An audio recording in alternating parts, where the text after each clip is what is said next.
I hope you had a wonderful break. I'm going to introduce Professor Dr. Dominikus Hackmann, University in Bavaria, Germany.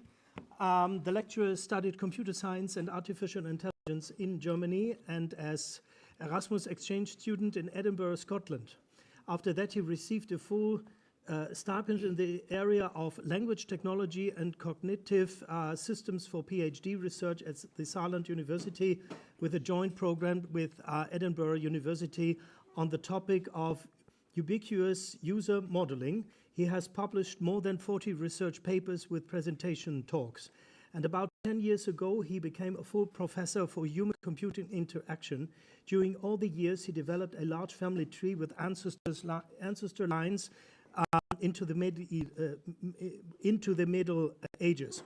He contributed concrete as well as abstract genealogical research.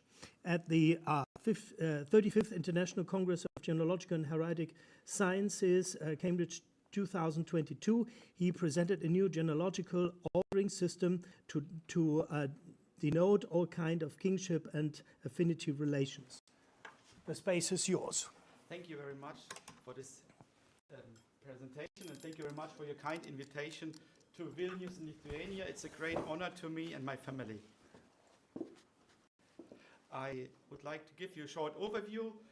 I will first have a look back at the genealogical numbering system that I presented in Cambridge 2 years ago. And then in the main part of this talk, I will present abstract genealogical diagrams that I found in medieval manuscript. And at the end, I will give a summary and a looking forward example with coat of arms.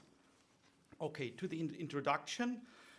As genealogists, we are used to diagrams like that. We have the ego, the main part in the middle. In this case, it's Agneta von Kettelhott, and this is her father, her mother, the grandfather on the father's side, the grandfather on the mother's side, the grandmother on the father's side, and so on.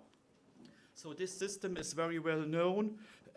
It's called the Galton's sequential system in Britain, or the Ahnentafel system in Germany, Sosa-Stradonitz system, or Kekulé numbers. So you denote the first person was 1, then the father was 2, the mother was 3, and then 4, 5, 6, 7, 8, 9, 10, 11, and so on. So this is a very common system that has also been introduced by the cousin of Charles Darwin, which was Sir Galton. And the nice thing is that it's very efficient. You don't leave any numbers out, and you can denote all ancestors. So I wondered myself, what about the descendants and the side relatives? So what we actually have here, we have numbers that denote, let's say, family relationships. The mother gets the 3, father gets the 2, and so on.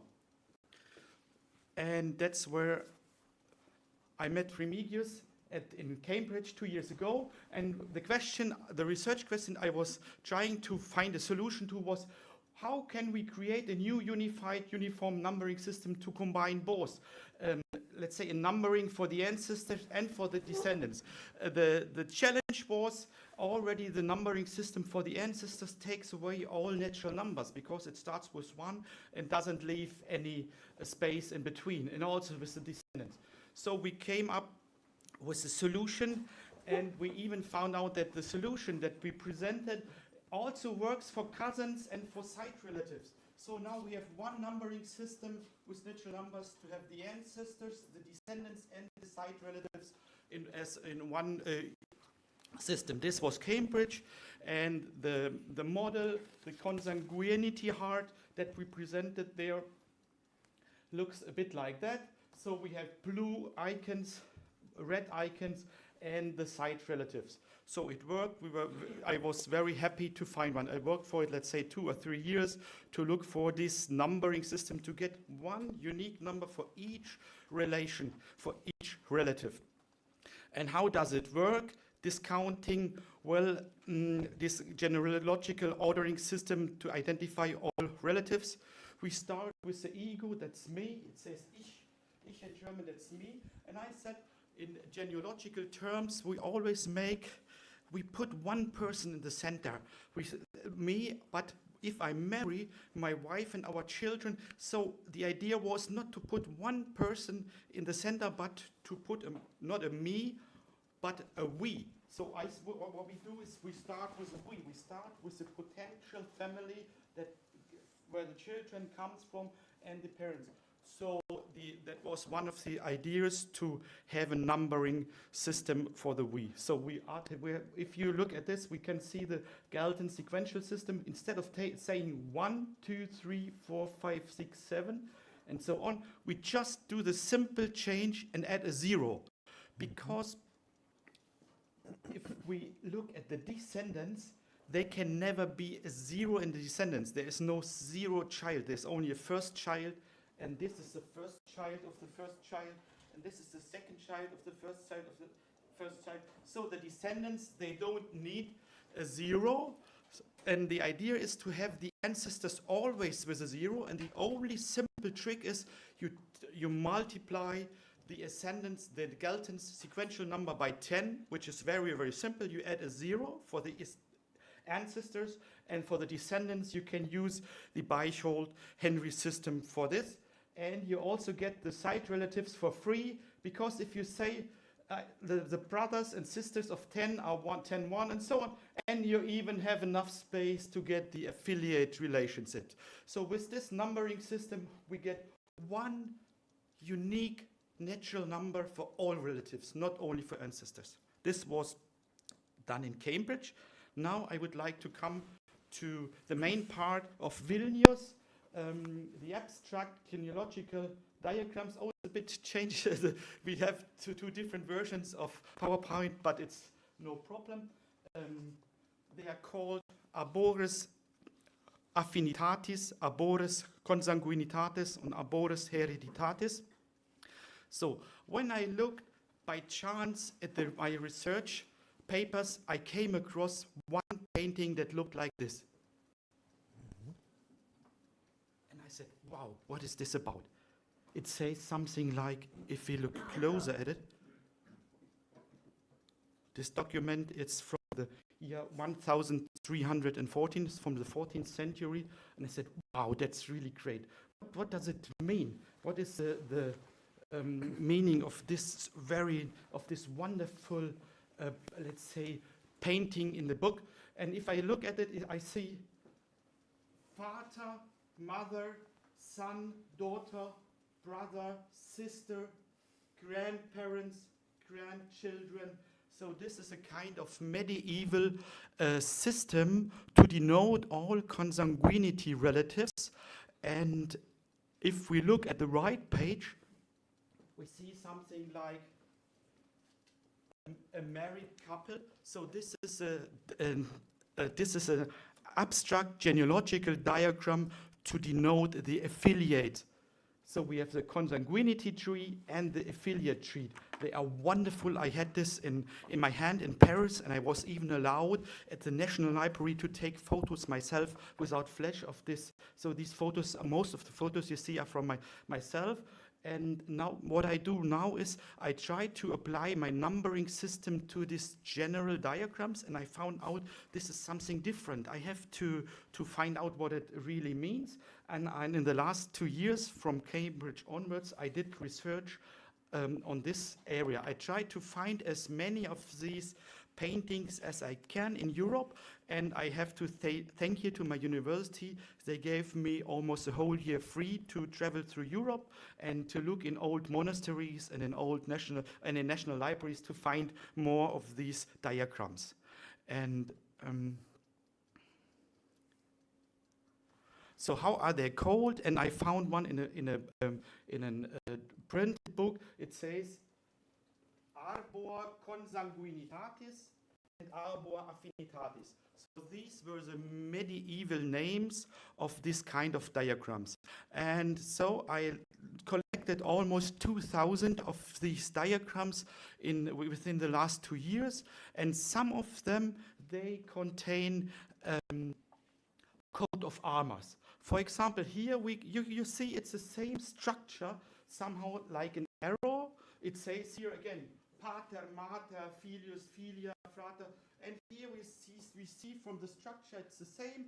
And here we can see the coat of arms of this family, which means it's a marriage, and this is the father's line, the mother's line, all four of them, and the united coat of armor. This is from Vienna, the National Library in Vienna. It's originated from Salzburg and dates from the 12th century, the second half of the 12th century.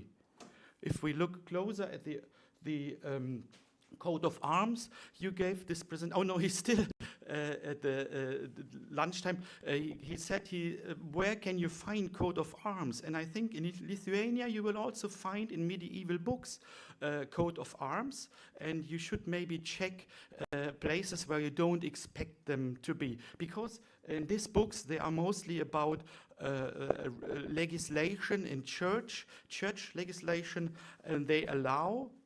If we go back, if I can tell you the meaning of this, you are not allowed to marry any person that is in this relationship. So you are not allowed to marry your cousin, your great cousin, your great grandcousins.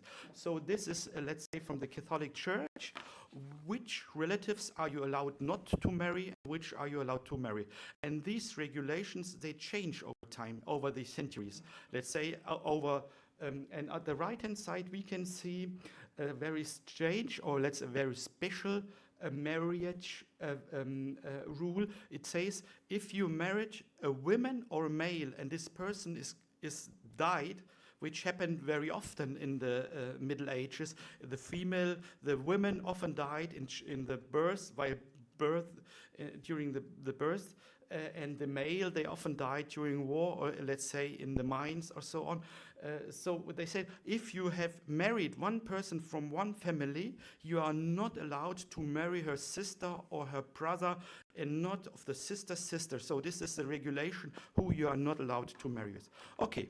On the left side, the female. On the right side, it's also from the French king. But here, if you look at the coat of arms right here, and now I found by chance, if I turn the page around, and behind this coat of arms, over here, which says the King of France, it looks from the other side like this.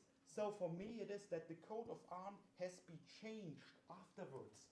So I think this is the original coat of arms below that was being painted by the king. So it might be that this book belonged first to a local, now I'm in the wrong, maybe to a local nobility, and afterwards this book, because it's so nice, came to the King of France, and he overthrew his coat of arms. Okay. Maybe one or two more examples. This is from Bologna, Italy. Very, very nice version as well. Over here, on the top, we see that Adam and Eve, they are thrown out of paradise. And these paintings of the people, they indicate also the relationness. And here we can see again the well-known structure of this general abstract genealogical tree with Vater, Mother, Filius, and so on. And here this coat of arms shows a church. I'm not sure if this is a real coat of arms, or maybe of a bishop or a church or whatever, but other experts can find this out. Okay, this version, this book is in Salzburg, in the only monastery, Napoleon, he closed, or he let's say he destroyed most of the monastery in Middle Europe, and Salzburg is one of the only library in a monastery that is still at its original place. Most of the other books, they were thrown out, the monasteries were closed, so this Salzburg was a good source. Now, if we look, this is now a different type. I wanted to say not only the coat of arms are of importance, but the persons that show, that present us in a didactical manner, these arbores consanguinitatis, they often look like kings. They have some kind of ruler insignias in their hand, and they look like kings. This is from Bamberg in Germany. And you see, if now we count to 7, 1, 2, 3, 4, 5, 6, 7, And before they were reduced to marry people that are related to you in 4 degrees, it was forbidden to marry anyone in 7 degrees. So almost, if you imagine you live in a village, you are not allowed to marry anyone in your village, not even in your country as much. And the idea was that this is maybe a trick. Of course you are allowed to marry your great-great-grand cousin, but you have to get an exception. You have to ask for an exception either by the priest or the bishop or even the pope, if you were related too close. So it was the idea was very good. The idea was that the people should, the folk, the people should marry not only in their families, but to go to mix the whole country. Now look at this wonderful painting with a complete strange structure again. So until now I found about 100 different types of this abstract genealogical diagrams. You see now we don't have this kind of arrow. It looks completely crazy. And it says some of them are empty. 6 degrees of relationships. Okay. Now I want to show you a few examples where kings or let's say sovereigns are there shown with this diagram. I call this type 74, and we find many of them that go with kings, and here also the lilies with the crown, just to give you an impression that you can find them in several medieval manuscripts. It's wonderful. So time over or 5 minutes? No. 2 minutes? No. 5 minutes. Okay, sorry for that. Lunch. I had to pay for lunch. Okay, they are wonderful. A bit faster. Okay. Now I would like to show you a complete different book. It's called Notitia Dignitatum. It's from an old Roman book. This version is from Oxford, the Bodleian Library.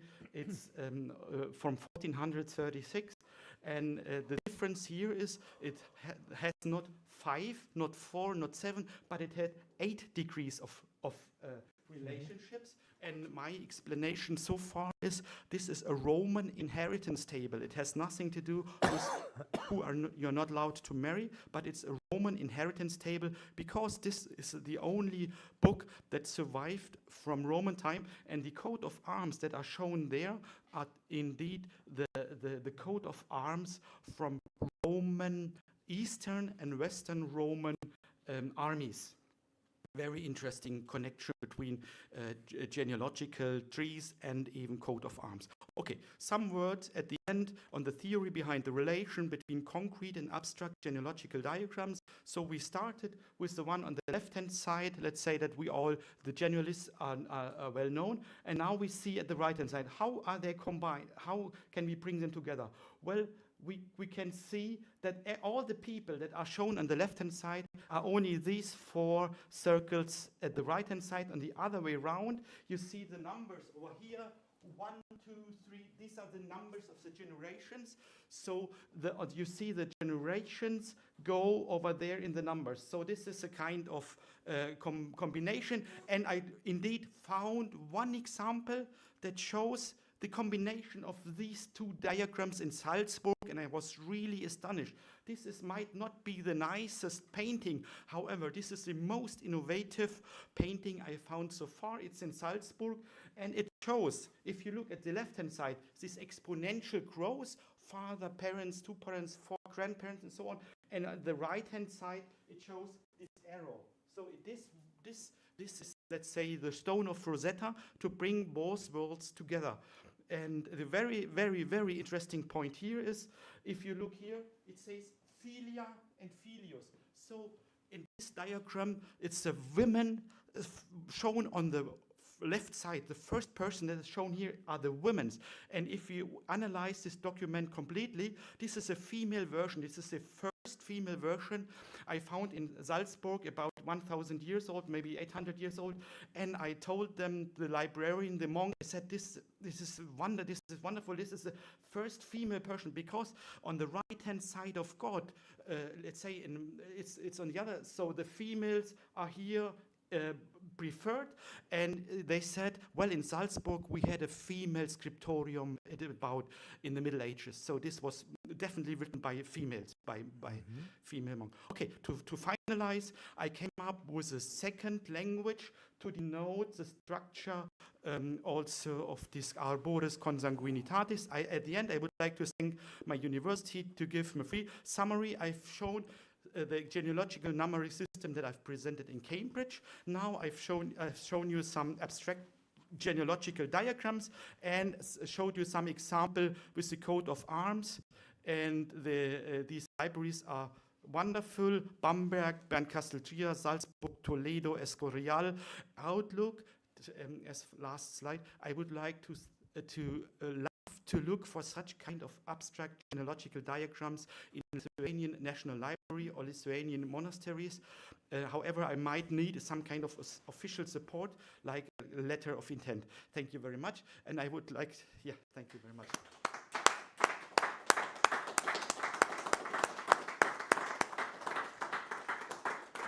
Well, thank you very, very much for your great lecture. Are there any questions in the room? I'd like to motivate you. Don't be afraid. Maybe I have a question. This is a coat of arms from my ancestor. So this is he got this in 1479 from Maximilian I.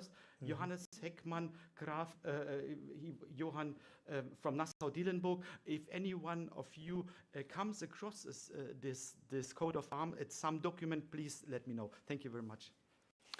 Okay, thank you. Thank you very much, Professor Heckmann. Now we get to the next one. Is this as video or video? No? I hope I pronounce it correctly. František Viscardi, Institute of History. Now it ends. Jagiellonian University in Krakow, Poland.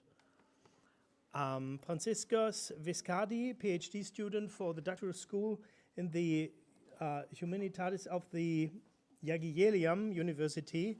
He's preparing his PhD thesis, The Lost Heritage of Many Nations, Military Banners of the Old Polish-Lithuanian Commonwealth from the 17th to the 18th century. Welcome, and we're looking forward to your lecture. Okay, thank you. Just give me a moment. I will set my timer, because I know that we have some limits here. So I will try to don't cross it. So, ladies and gentlemen, it's a great honor to be here in Vilnius at our conference. And I would like to present you part of my research findings, which lasted now for nearly 3 years. I've been studying Polish-Lithuanian banners and standards from the 17th and 18th century. And today I would like to tell you about military banners and standards of King Jono Kazimiero Vazos from the State Trophy collection in Stockholm.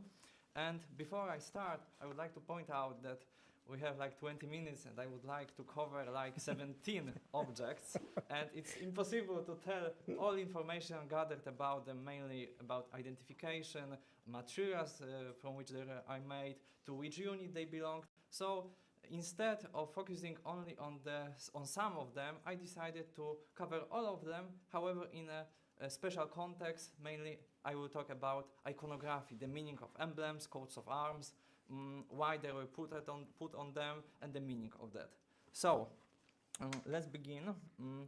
First of all, you need to know that at the beginning of the second half of the 17th century, Polish-Lithuanian Commonwealth was the second largest country in Europe. However, its size didn't go along with its real military power and political status. In fact, Poland suffered greatly during the time because of wars with Cossacks uprising from 1648 and with the war with Moscow. And to make matters worse, in 1655, Kingdom of Sweden, led by King Charles Gustav, invaded Poland from the north. And within quite a short campaign, they managed to conquer most of the Polish-Lithuanian territory that wasn't under Russian control. It's in this map in this light green. They even forced our king, Jan Kazimierz Vaza, to went on exile on Silesia. And during this short time, Poland consisted mainly of this narrow yellow strip of territory here on the south border. However, in the end of 1655, our king, Jan Kazimierz, returned to Poland, gathered his army, managed to fight back with Sweden, and eventually in 1660, a peace treaty of Oliva was signed and the war ended. It was victory for Poland, however, it was a really cruel war. Many cultural damages were made and we still suffer because of it. Nevertheless, many battles were fought, skirmishes, ambushes took places, and from these battles, Swedish soldiers took trophies, military banners and standards, and thankfully many of them are now under the care of Armemuseum in Stockholm, in State Trophy Collection. Some of them are also on the permanent exhibition in the building here, which you can see in the picture. I highly recommend you to visit. In fact, Armemuseum in Stockholm has the largest military banners and standards collection in whole Europe from early modern period. So, before I start describing all these banners, I would like to present you a typology of them. We have 17 objects, and I divided them into 3 groups. The first group consists of banners and standards that we know were made before 1655, and they were lost in the same year during the military campaign. The second group consists of objects that we know for certain that they were made after December 1655. That's the time when King Jan Kazimierz Vaza returned to Poland and started fighting back with Swedish armies. And he needed, in fact, to rebuild his army. And for his army, especially his personal guard, he needed new banners and standards. And he used a kind of special iconography. And because of that, we know that these banners were made after 1655. And the last group consisted of banners and standards that I couldn't identify, and by identification I mean I couldn't establish who was the commander of the unit, what type of unit it was, and in which battle these banners and standards were lost. However, thanks to the iconography that was visible on these banners and standards, I couldn't establish that these banners were closely connected with the king himself or members of his family. So, the first set of banners from the first group, these are the banners from the Royal Foot Guard Regiment. There are 8 such banners in the State Trophy Collection now. We know that there were 9 of them. The last one didn't survive. However, we have the set of 8, and here you can see the colonel's banner of the Life Company from this regiment.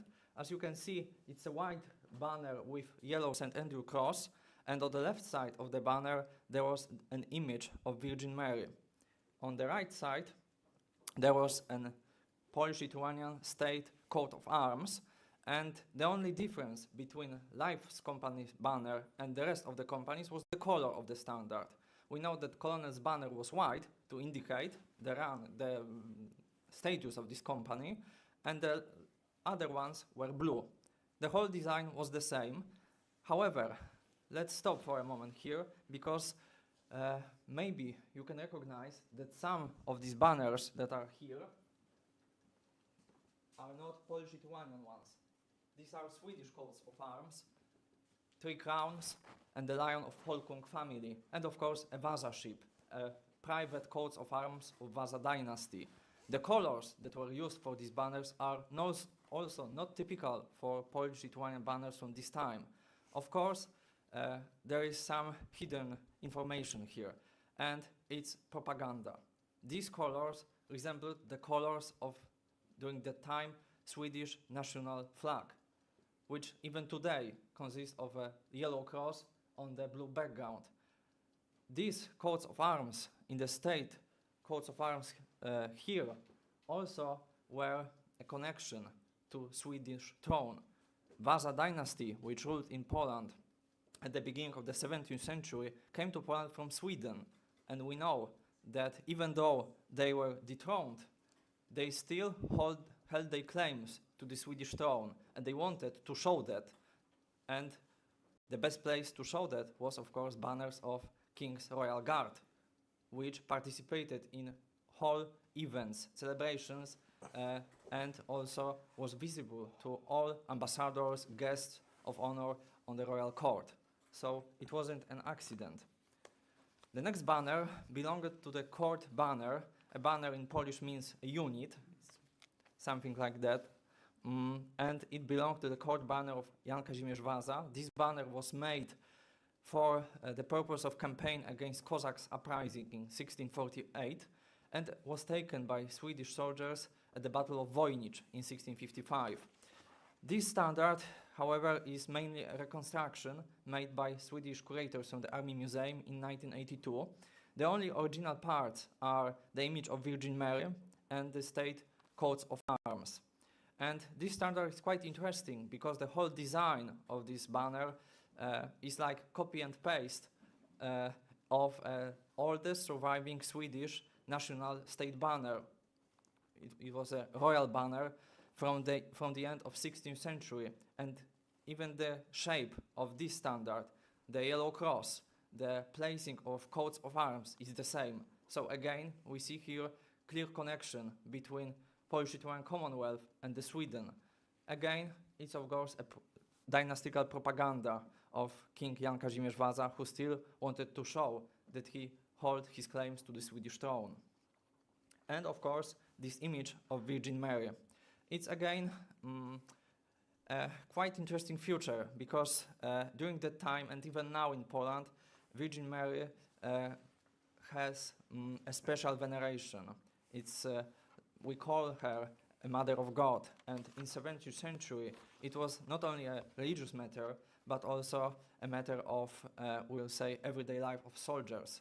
They wanted to know that they are fighting under the protection of Mother of God, Virgin Mary, and that's why some of these images appear quite frequently on Polish-Lithuanian banners, not only from the 17th century, but also during the 18th century. The return of the king. Please don't worry, I won't tell you anything about Tolkien and Middle-earth stuff. Now I just wanted to indicate that after the king's return to Poland, he wanted to rebuild his army. I told you about that before, and he especially wanted to recreate his personal royal guard. And these standards are quite different than the ones I described before in terms of the iconography. One of the regiment that was created here was Life Guard Horse Regiment. It was enlisted and went into service in 1658 under the command of Colonel Ernest Korff. And we have the set of 3 standards from this regiment. Here you can see the standard of a colonel's company from this regiment, which is quite interesting. We see here not coats of arms, but rather Baroque emblems, which are quite complex in terms of understanding what they mean. On the right side of a banner, you can see in Latin, Dextera Domini, the arm of God, which is emerging from a cloud and holding a sword, and a proper patriotic motto, Pro Rege et Patria, which means for king and country. And on the left side of the banner, there is quite, again, interesting, really complex emblem, which shows us a Vasa sheaf, of course, personal coats of arms of Vasa dynasty, which is falling down because of the rain and the wind, who is blowing and starting to make it fall. However, the arm of God, again, emerging from a cloud, is preventing the sheaf to fall. And of course, it's a symbol of Vasa dynasty, who is suffering from the enemies, however, thanks to God's protection, is fighting back and won't fall. It shows, of course, also metaphorically the enemy of Poland from that time, this wind is blowing from the north. It's Sweden. And of course we have here a proper Latin motto, Calitus erigor, with heaven's help, I'm risen. And of course we'll fight. Unfortunately, two other standards from the same regiment didn't survive, but we have superb images made by Swedish artist Olof Hoffmann at the beginning of the 18th century. And thanks to him, we see now how they look like during that time. We see here again Dextera Domini, which is holding a royal scepter like that. So it shows a power. I am the only monarch, a king of Polish-Lithuanian Commonwealth. No one can face me, can challenge me in that. And this statement is supported by a motto, Moriar nisi perdam, which means I would rather die than surrender. And we see here also a Roman goddess, Victoria, which means of course victory. And there is also quite frightening for enemies, of course, motto, pugna nobiscum, which means fight with us. So when you see such banner on the battlefield and you are going to fight with regiment fighting under such a banner, you could be quite frightened. The next banner from the same regiment, we see here again 3 crowns, but in this context we would rather recognize it as an emblem, which means the crown of Sweden, of course, the crown of Poland and the crown of Lithuania. So again, it's king's propaganda to show his claims to the Swedish throne. And again, a proper Latin motto, tandem bona causa triumphant, which means a good cause will eventually prevail. Of course, the good cause in this context is Polish-Lithuanian victory in the war. And also again, Dextera Domini on the right side of the banner, which this time is cutting down some branches of a tree. And a motto, tandem regno solus. Now I am the only one ruler in Poland, we may say. So it shows the king's power in terms of not only his political position, which was improving during the time, but also a military statement that I won't surrender, I want to regain Polish crown, and I want to fight with my enemies. And the last group of banners and standards I couldn't identify. Mainly, I couldn't identify the name of the banner of the unit under which to which these banners belonged. I have some information about them explained in my article. Here I will focus mainly on the iconography meaning of them. 5 more minutes. Okay, thank you. Here we have a set of 2 standards which belonged probably to the same dragoon regiment under the command of Stefan Czarniecki. They were lost during the siege of Krakow in 1655. And here we see quite interesting emblems again. You see 3 crowns, which I described before. However, on the right side of the banner, there is a Polish white eagle with a royal scepter, sword. And what's interesting here, this eagle doesn't have a crown, which should be here. Why? Probably this unit didn't belong to King's Royal Guard. However, his commander, Stefan Czarniecki, I suppose, was quite close to the king, and maybe the king gave him a permission to use state coat of arms on his regiment standards.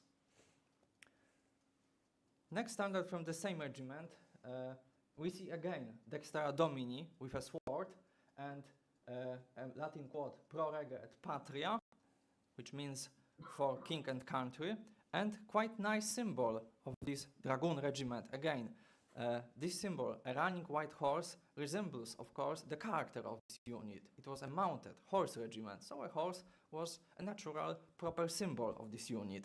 And we have quite nice Latin saying here, Vivat Kazimierus Rex Polonii, which means long live Casimir, King of Poland.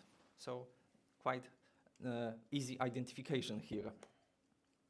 The next banner, unfortunately, didn't survive. We have only this stave and finial, but thanks to Olof Hoffmann's illustration, we see how this banner looked like at the beginning of 18th century. It was probably a damask red banner, standard, cavalry standard, of course, with king's monogram, Casimirus Rex Tertius, and the king's crown above it. Now, probably the most beautiful standard, in my opinion, of course, from this whole collection, again, it's a probably company standard of the Horse Guard regiment. Unfortunately, I couldn't identify from which Horse Guard regiment. We know that Jan Kazimierz Vazos had quite a lot of these regiments during his reign. This time, we see not only an emblem with a sheaf, which is supported by king's arm, by God's arm, but also a dextera domini with sword and a snake on the blade.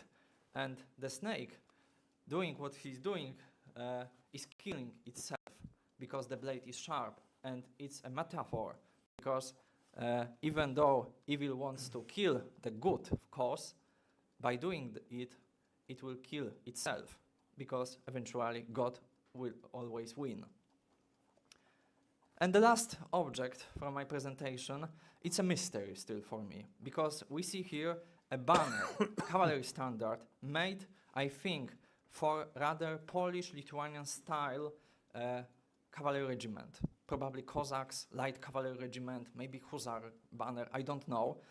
However, we see here not only some Maltese crosses, but also a Polish eagle, this time with a crown. And on the right and left side of his head, we see king's initials, Jan Kazimierz, King of Poland. And in these two columns, here and here, we see also other initials. And it's royal titulature of King of Poland from the time. I managed to decipher it, and it goes like that. Jan Kazimierz, King of Poland, Grand Duke of Lithuania, Rutenia, Mazovia, Prussia, etc. These are the names of the provinces. So this banner is unfortunately a mystery for me because I couldn't identify to which unit it belonged, even though there is a date when this standard was made in 1654. So to sum up my presentation, we need to understand that these standards and banners were a tool of royal propaganda concerning dynastic policy of Vazas and their will to fight to regain control over Polish-Lithuanian Commonwealth during the war. By using them, they wanted to show also their religiosity from the time. We also need to recognize these objects like the objects that took part in battles, and soldiers wanted to know that they are fighting on the good side and they are under God's protection, like under the protection of Virgin Mary, of the God himself, and they wanted to know that they are fighting the good fight. Thank you for your attention.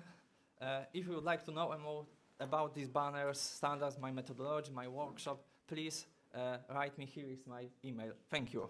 Thank you very much. Thank you very much, Mr. Viscardi.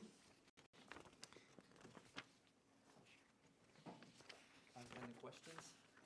Yeah, are there any questions? Yeah, here's Yes. Just a little detail. On all the banners, you have the quarter arms of Poland, Lithuania. Yes.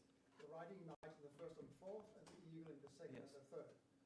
Strangely enough, the knight of Lithuania was riding to the right instead of left, as you usually see it. Yes. Now, hierarchically, that would be an error, because it should be facing the Yes. standard, the pole, Yes. instead of riding away from that. Is there any explanation for what? You are talking about, I will check which banner. That was Virgin Mary on the other Okay, side. okay, yes, I know which one. Yeah, Yeah. this one, yes. I don't know why it's like that. Also, Swedish curators, when I talked with them about this banner, pointed that future of that. There is no explanation why it's like that. Probably an error which quite occurred frequently. Maybe the standard was made, in a fast way because there was a need for that, and maybe that's why. There are some errors also on these banners from the here on the drawings. We see that sometimes when the banner was designed, there was left no so many place to fit the motto, and of course it's an error again. However, we know that these banners were made just after King returned to Poland, so he really needed them. Maybe because he hired an artist who didn't create such things before. Thank you. Any other questions? Yes. Thank you. Thank you so much. I'm really honored. We also need your signature. Okay. And you also. I wonder. Oh, that's a question. I wonder if you find some paintings of these banners, let's say in Stockholm somewhere, from That was war news reporters. You're asking me about drawings of these banners, yes? Yes, all these pictures, which okay, sorry, all these pictures from Olof Hoffmann came from Stockholm. They are in Riksarkivet now. There are like 21 volumes of these drawings, because Olof Hoffmann not only made pictures of Polish-Lithuanian banners, he made like few thousands of these pictures from the whole collection, like from 30 Years' War, previous conflicts, and even from the beginning of the 18th century, when we know the Great Northern War took place. However, he didn't manage to illustrate all of them, and later, at the beginning of the 12th century, Jonas Jonsson, also Swedish artist, made like 800 more, and they are now combined in these 21 volumes. And they are available on digitalmuseum.com. Okay, before you leave, we need a signature also. And the next gentleman will be Mr. Carl Thomas von Christiersson from Denmark. Somewhere.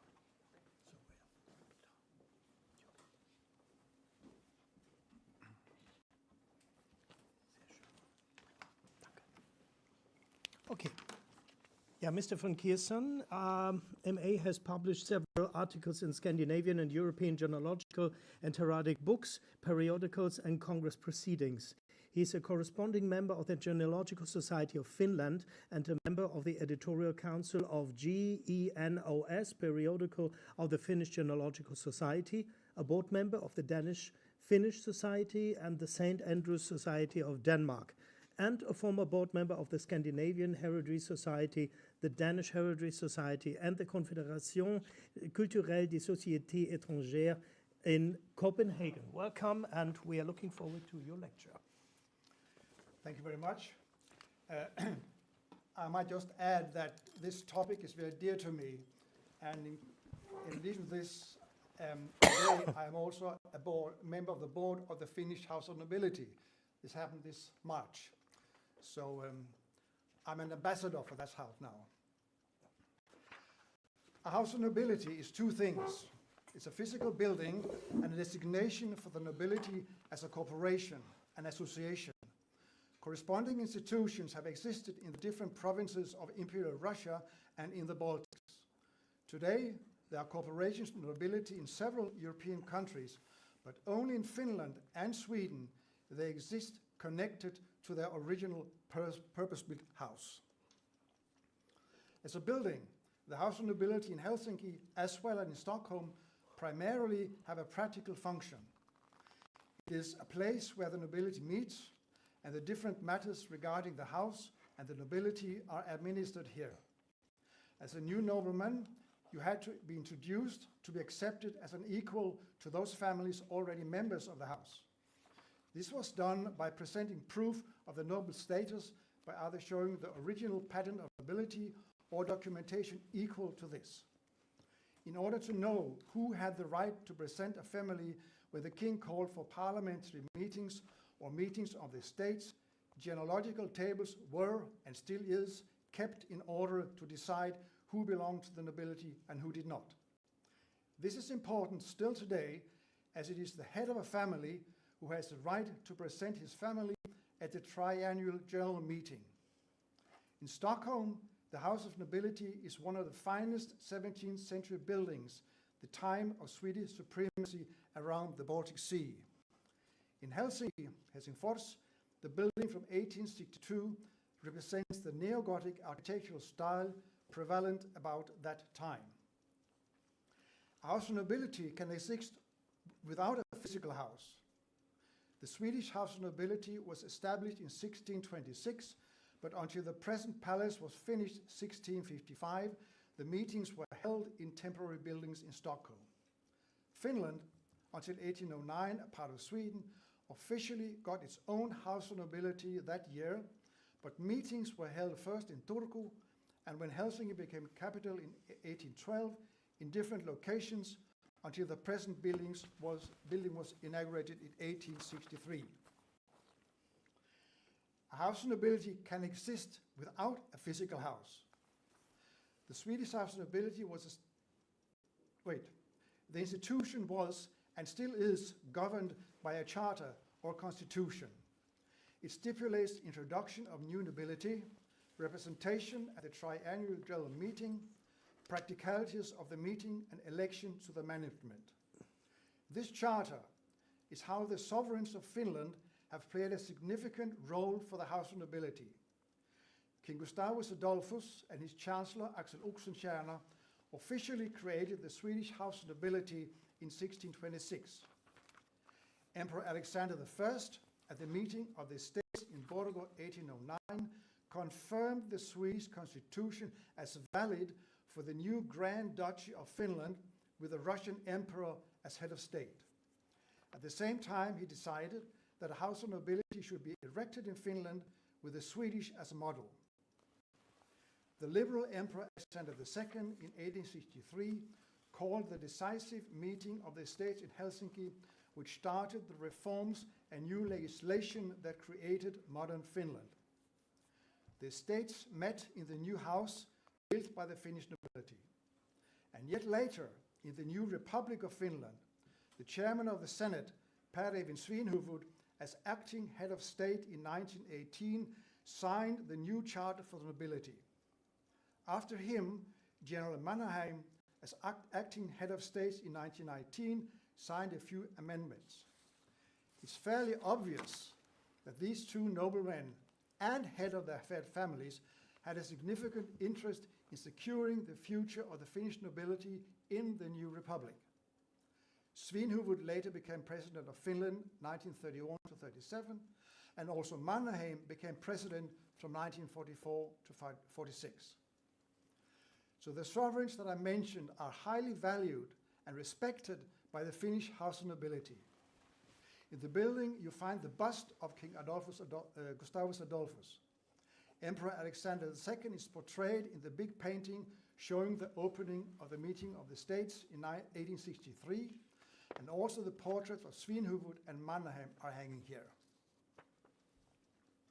But ancestry, coats of arms and flags. To start with the last, there's unfortunately not much to say, except that the Finnish flag, of course, is used together with the EU flag at the entrance. On the second floor, the Finnish flag is also displayed as an honor besides the memorial plaques. In 2011, as a special gesture, the flag of Societas Heraldica Scandinavica with the 5 crowns symbolizing the Nordic countries was flying on both sides of the entrance on the occasion of the 6th Nordic Heraldic Conference in Helsinki, which was held at the House of Nobility. There is no flagpole on the house. Instead, on the top of the building, you see the arms of the Grand Duchy of Finland. The arms are the well-known gold lion on a red shield, but notice that the Grand Ducal coronet with its 4 bows, just like the coronet for the Grand Dukes of Lithuania. In addition, to show that the building was a house for the nobility in all Finland, the coats of arms for the different historic provinces of Finland were placed on the facade. There are 8 of them above the windows of the Great Hall. Historically, there were 9 provinces, 8 of them administered from the royal castle in each province.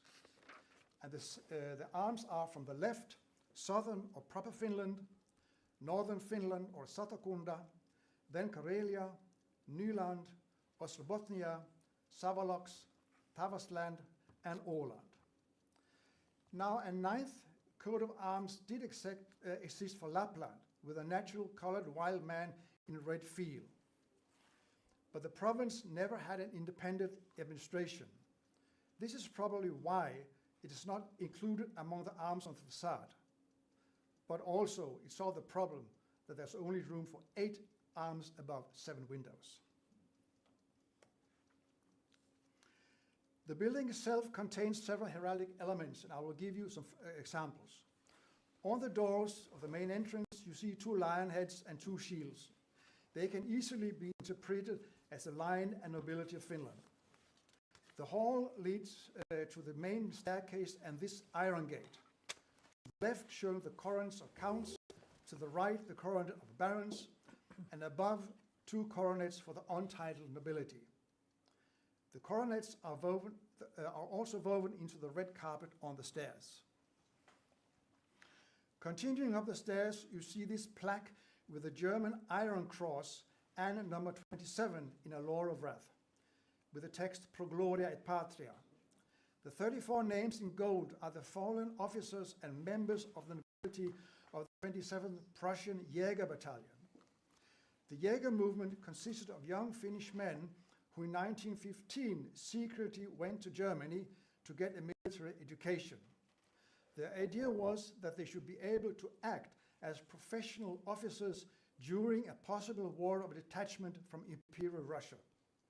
Eventually, these officers constituted the core of Mannerheim's officers during the War of Liberations in 1918 and the 2 wars against the Soviet Union during the Second World War. Arriving on the 2nd floor, you see 3 marble plaques of noble officers and soldiers who fell during these wars. Before entering the Great Hall, you pass the anteroom, and here this magnificent painting by court painter Robert Wilhelm Ekman is displayed. It depicts the opening of the meeting of the Estates September 18, 1863. We see a reception hall of the Imperial Palace in Helsinki. On the podium, the sovereign Emperor Alexander II with 3 of his sons, in front of the Finland's throne and the canopy from the meeting in Borgo 1809. Under the canopy is the Russian Imperial coat of arms with a double eagle. But note the impressive chandelier hanging above. It's quite peculiar how it hides the coat of arms of Finland, equipped with both the Grand Ducal coronet and ermine robe in the Finnish colors. However, there is an explanation. The painter had been instructed that the arms of Finland, for political reasons, were not to be too prominently displayed. In the anteroom, the heraldically most interesting feature are 3 glass windows with a noble coat of arms. The decoration of the window follows the same scheme. On the top, arms representing Sweden, then 2 seals representing ancient nobility, and below, arms for Finnish noble families who one way or another have played an important role in Finnish history. Window 1, the Folkunga line of the early Swedish kings, the seals of Tavast and Bits, bishops in Finland, and the arms of Stjärnkors, Justen, Tott, Horn, Stålarm, and Kurk, Finnish nobility of the late Middle Age and Renaissance. In the second window, we see the Vasa dynasty, the seals of Grabbe and Finke, and 6 noble arms for Stålhandske, Wittenberg, Ehrenskjöld, Ehrensvärd, von Döbel, and Sandels, the last 4 from the 18th and 19th century. And in window 3, the 3 crowns of Sweden, the Folkunga seal, and the seal of Tyrils Knutsson. He was councillor, marshal, conqueror of Karelia, and finally Swedish regent. The 6 noble coat of arms are for Bonde, Sture, Posse, Bjelke, Brahe, and De la Gardie. A corner room on this floor is the cabinet of the Land Marshal. He was the spokesman of the nobility at the meetings of the estates and was chosen to this position by the emperor. Here is kept the bust of the last Land Marshal, Victor Magnus von Born, with his coat of arms carved on the stand. In the showcase, the original baton of the Land Marshal and the only preserved herald's uniform for the meeting in Borgo 1809. The Land Marshal had his own baton. It is preserved and quite unique. You see it's blue with the imperial crown on the top. It was a symbol of the emperor and thus the power the emperor bestowed on the Land Marshal. Today, at the general meeting of the nobility, it's placed on the table in front of the chairman. The newer herald's baton is used at the great ball that concludes the triannual general meeting. When a person enters the great hall, the master of ceremonies beats the baton on the floor and announces the person's name. And Mr. Bruce Dorr is not here, but I think he would be pleased to see that the Finnish House of Nobility keeps the Scottish connections. The Great Hall is the center of the house. It's very light and spacious and furnished with a large number of neo-Gothic chairs used by the nobility at the meetings of the estates. The chairs are equipped with a number plaque indicating which family it belongs to. Now, one guess why I chose A110 is the untitled nobility number 110, my family. Letter G means gravely, committal, and F, friherrly, baronial. The chairs with a writing desk in front, they were originally arranged in a half circle around the landmaster's chair and tables, as seen on this photograph from 1906. As you see, the colors of the hall were earlier very dark, but in 1961, this was changed to the present light gray. At the same time, all the coats of arms were hanged in a new order. Centered, the committal with the baronial arms on both sides, all according to their numbers. The vast majority, the arms for the untitled nobility, starts with number 1 at the west end wall, continues round the corner, and further to the east wall. In all, there are coats of arms for 1 princely family, 11 committal, 63 baronial, and 200 untitled families. There is no way that the Finnish House of Nobility can compete in splendor and furnishing with the sister house in Stockholm. But in square meters, the Finnish house is some 200 square meters larger, and the Great Hall is considerably larger than the one in Stockholm. In Finland, we also have something else that the Swedes do not have, the coat of arms for an introduced prince. The reason is that 4 of the Russian general governors of Finland were introduced at the House of Nobility. One of them, Prince Alexander Sergeyevich Menshikov, general governor 1831 to 55. His arms here are according to the Finnish armorial by George Granfeld from 1888. 5 more minutes. Thank you.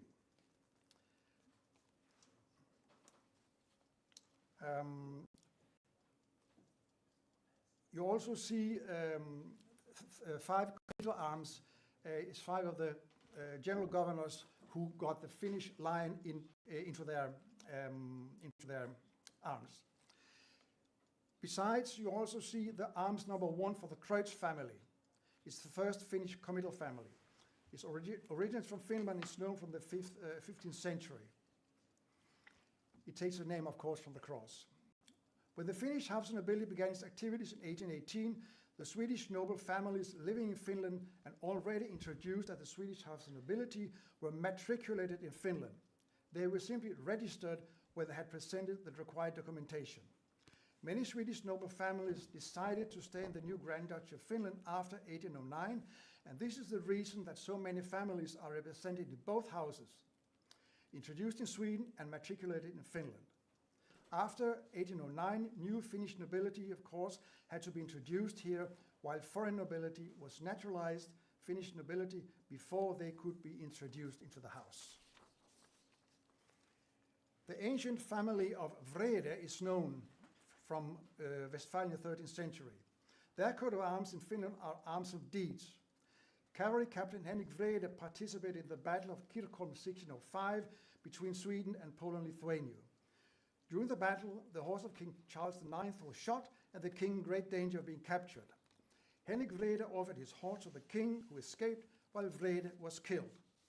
As a sign of gratitude, his sons were naturalized Swedish nobility and later elevated to barons. Concluding this part, I would like to talk about the arms of the family von Weissenberg. The merchant in Dorpat, Ernst Andreas Witte, was ennobled in 1786 by the Habsburg Emperor Joseph VII.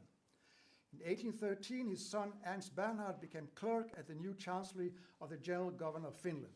He ended as director with the title Real Privy Councillor. Belonging to a foreign noble family who could not be introduced at the Finnish House of Nobility, but with his rank as Russian nobility, he had acquired hereditary Russian nobility. So the emperor allowed him to be naturalized as Finnish nobility and changed his name to von Weissenberg. Thus, he became a progenitor of a new Finnish noble family. At the same time, his Austrian coat of arms was changed. 5 golden stars representing his 5 sons placed on a red chevron. You will note that the rules of Blazon are violated by having red and blue next to each other. This brings us to genealogy. One of Ernst Bernhard von Weissenberg's sons, Karl Birger, became marine officer and court councillor and died in Kiev in 1882. Because of theft, his son Nikolai Karlovich was sentenced to lose his nobility, civil rights, and exiled. This scandal, and later the Russian Revolution 1917, had the consequence that the sentence was not unknown. I'm fairly close. So one of the main tasks is to keep the records of the noble families, and to make it short, we managed to find the relatives in Russia today and reconstruct their genealogy, so we know them by now. To round up, I would like to mention that when the House of Nobility in Finland was established and all noble families living in Finland could apply for matriculation or introduction, the message did not reach all families. Maybe this family were not known, or families they didn't realize that they could apply for matriculation. It's also possible that they did not want to because they had sunk into poverty or peasantry. The family Lohmann did so 25 years ago, but they were refused introduction because it was too late. After 1918, new introductions to the Finnish House of Nobility are not possible. Finland has a president, not a monarch. Quite remarkable, though, is that the Finnish nobility is part of public Finnish law. This was the case in Sweden until 2003, when the parliament there changed the status of the Swedish nobility into a private institution. The Swedish House of Nobility is governed by a charter in effect in 1866, when Sweden abandoned the meetings of the states and replaced it with the present parliament. In Finland, the House of Nobility, with its charter of 1918, is still a part of Finland's constitution. Thank you.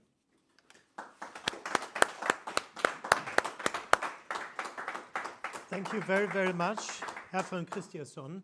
Are there any questions in the auditorium? Okay, so wonderful. Thank you very much. Should I now introduce the next one, Remigius? Yes, it's online. Yeah. Okay, the next one is Professor Dr. Eugenio Serrano Rodriguez, Historical Archives of the Nobility at the Ministry of Culture in Spain, University of Castilla-La Mancha in Spain. Rodrigo Serrano Rodriguez has Good afternoon to everyone in venues. My name is Eugenio Serrano. I'm from Spain and I work for the Historical Nobility Archives, a public center belonging to the Ministry of Culture. Well, first of all, I would like to thank the Institute of Genealogy, Heraldry and Vexillology, and especially Remigius Bimba for having accepted my proposal for this first international colloquium of genealogy, heraldry, and vexillology. I will speak in Spanish since it is my native language, but my presentation is entirely written in English to make it easier to understand. So I'm going to share my screen and we'll start.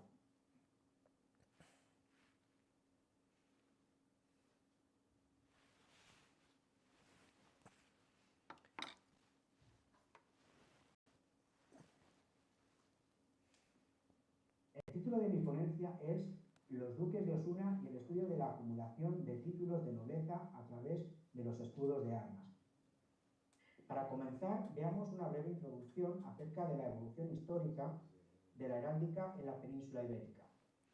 La heráldica forma parte de la nobleza desde antiguo, ya que conjuga significados, simbologías y mensajes con el objetivo de perpetuar en la memoria colectiva la notoriedad de un linaje. Así, el blasón se convierte en eje vertebrador de las manifestaciones caballerescas y pedagógicas que entrañaba el culto a la guerra, a la historia y al prestigio de una familia. La península ibérica, en el siglo XI, era uno de los escenarios de las luchas entre cristianos y musulmanes, donde el uso de escudos cobró plena notoriedad como medio de reconocimiento de combatientes. Más adelante, en el siglo XVI, los escudos de la nobleza alcanzaron su máxima complejidad con una función de identificación de guerreros, también gracias al concierto de matrimonios entre grandes familias y a la agregación de mayorazgos a los patrimonios. Los siglos XVII y XVIII fueron el periodo de tiempo en que los escudos se convirtieron en un factor más de distinción social y de acceso a la nobleza, ya que eran transmisores de hazañas y de leyendas familiares que daban poder y fama. En el siglo XIX, durante el ocaso del antiguo régimen y como resultado también de la acumulación secular de títulos y distinciones, la nobleza ensalzó sus propios orígenes en una época de profundos cambios. Pues bien, ¿cómo se han organizado históricamente los archivos de la nobleza a lo largo del tiempo? Bueno, pues en el siglo XVIII las primeras organizaciones de archivos nobiliarios fueron establecidas por materias, es decir, por grupos de documentos como cartas reales, documentos sobre jurisdicción territorial o sobre la administración de propiedades. Tales criterios no responden a los actuales, que están basados en secciones y en series documentales, ya que hoy en día trabajamos con la reconstrucción basada en el contenido y en la finalidad de los documentos mediante instrumentos digitales y bases de datos para clasificar y localizar documentos, como Pares 2.0. El portal de archivos españoles, Pares 2.0, es una plataforma de información archivística desarrollada por la Subdirección General de los Archivos Estatales del Ministerio de Cultura de España. Es decir, es un entorno digital que camina hacia la web 3.0 o web semántica y que utiliza un sistema de datos abiertos y enlazados. A través de la plataforma es posible la búsqueda de documentos de archivo por medio de diferentes motores de búsqueda. También es posible visualizar árboles genealógicos digitales y líneas del tiempo, así como visitar micrositios temáticos especializados. Desde hace unos años hemos impulsado el multilingüismo de registros descriptivos mediante la utilización de diversas lenguas como medio de comunicación con los investigadores, y también hemos potenciado la elaboración de registros de autoridad de personas, instituciones y familias, como pueden ver en pantalla. Aquí tenemos el esquema del registro de autoridad de María Josefa Pimentel Tellez Girón, 12ª condesa duquesa de Benavente. Registro de autoridad que viene a ser un sistema de difusión de datos descritos conforme a la norma ISAAR-TPF para la correcta identificación de productores de documentos. Tales datos son, por ejemplo, las fechas de existencia de una persona, los títulos nobiliarios y honoríficos que tuvo, las funciones públicas y privadas desempeñadas, los lugares y eventos asociados a su vida, las relaciones con otros recursos informativos de diferentes bases de datos y las relaciones con otros registros de autoridad, que pueden ser personas pertenecientes a su propia familia o de otras familias diferentes. La genealogía cobra especial importancia a la hora de hablar de la sucesión de los títulos nobiliarios. Se trata de la disciplina científica que estudia los principios que rigen las relaciones de consanguinidad y de afinidad. Esta ciencia cobra protagonismo en la sucesión de títulos. La sucesión puede ser de carácter regular, es la manera de la relación de títulos nobiliarios y de escudos de armas al diseño heráldico del siglo XIX, que pueden ver ustedes en pantalla en la zona central, cómo se organizó esta vinculación de títulos y de escudos de armas en torno a Mariano Tellez Girón. Comenzamos con el Ducado de Osuna. El Ducado de Osuna es, como digo, el principal de este archivo, es el título principal. Fue creado por Felipe II en 1562 con grandeza de España, que era la máxima distinción de la nobleza española. El beneficiario fue Pedro de Girón de la Cueva, rey de Nápoles, y a lo largo de su trayectoria se vinculó con varias familias, como los Pérez de Meneses, los Girón, los Benavides, los Pérez de Guzmán, los Pacheco, etc. Con la unión matrimonial del noveno duque de Osuna y la 10ª duquesa de Benavente en 1771, las casas de Osuna y Benavente quedaron unidas. Más adelante, a mediados del siglo XIX, la familia recibió el título de duque de Medina de Rioseco en 1836 y el de infantado en 1841. Además, Mariano de Girón sumó las armas de su madre a su propio escudo de armas. Aquí pueden ver el diseño heráldico de los duques de Osuna en el siglo XIX. En el escusón central, en este primer cuartel del escusón central, pueden ver las armas de los de Girón, duques de Osuna, y a continuación las armas incluidas de los duques de Beaufort, Spontin, porque, como digo, la madre del 12º duque era condesa de Beaufort, Spontin. El ducado de Benavente es otro de los títulos nobiliarios agregados a la familia de Girón. Fue concedido por Enrique IV en 1473 y obtuvo la grandeza de España en 1520 de manos del emperador Carlos V. El beneficiario fue Rodrigo Alonso Pimentel, militar que participó en la Guerra de Granada, y a lo largo de su trayectoria, debido a la falta de sucesión de otras familias que poseían otros títulos nobiliarios, los duques de Benavente obtuvieron, por razones de parentesco, los ducados de Gandía en 1748, de Béjar en 1777 y de Arcos en 1780. Como aludían en la diapositiva anterior, el matrimonio concertado entre la 12ª duquesa de Benavente y el duque de Osuna en 1771 unió los títulos de las dos familias en un solo heredero. Aquí tienen ustedes otra parte del escusón central dedicada a las armas de la familia Pimentel, duques de Benavente.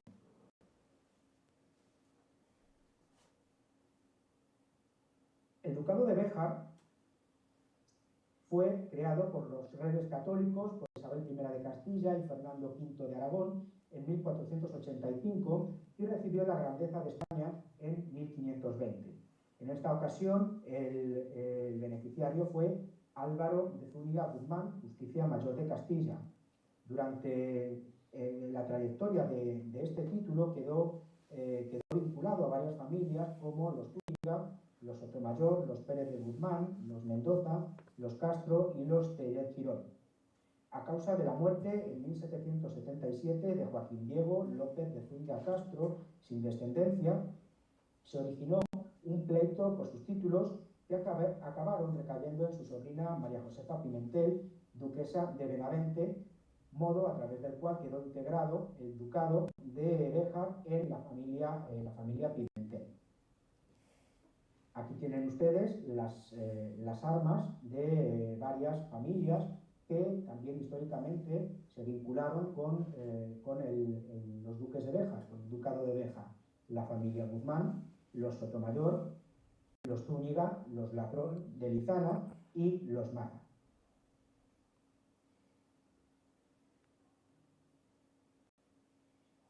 El ducado de Gandía fue concedido también por los reyes católicos en 1485 y obtuvo la grandeza de España en 1520.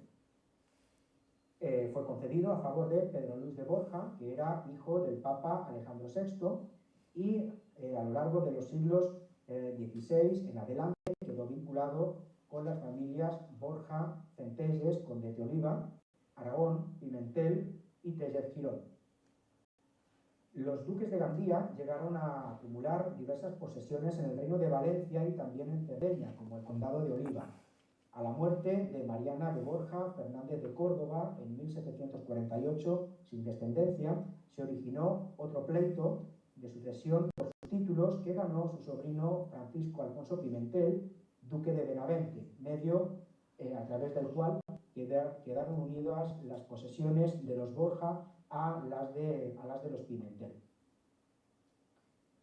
Aquí tienen ustedes los escudos de la familia Borja y de los Centelles, condes de Oliva, integrados en el diseño heráldico del siglo XIX de Mariano Tellez Girón. El ducado de Arcos fue otorgado por los reyes católicos en 1493 y obtuvo la grandeza de España en 1520. El beneficiario fue Rodrigo Ponce de León, que era descendiente de los marqueses de Cádiz, y a lo largo de su trayectoria se vinculó a las familias Ponce de León, Espínola, Cárdenas, Pimentel y Tellez Girón. En esta ocasión, debido a la muerte de Antonio Ponce de León Espínola en 1780, sin hijos, sus títulos pasaron a María Josefa Pimentel Tellez Girón, duodécima condesa duquesa de Benavente, como he apuntado anteriormente. Aquí tienen las armas de los Ponce de León, duques de Arcos,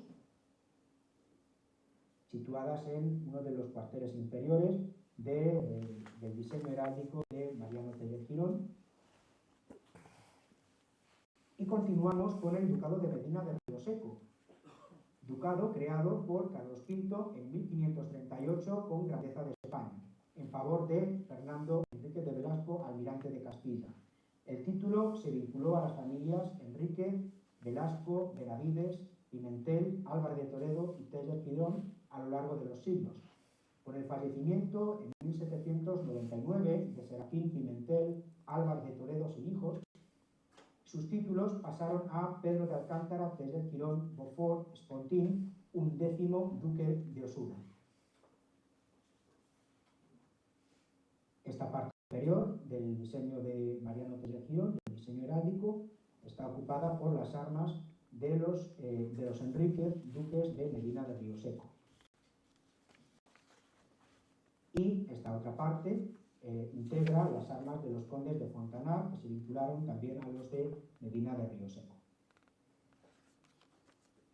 El ducado del Infantado es el último de los títulos que se integró en la familia Tellez Girón. Fue creado por los reyes católicos en 1475 y obtuvo la grandeza de España en 1520.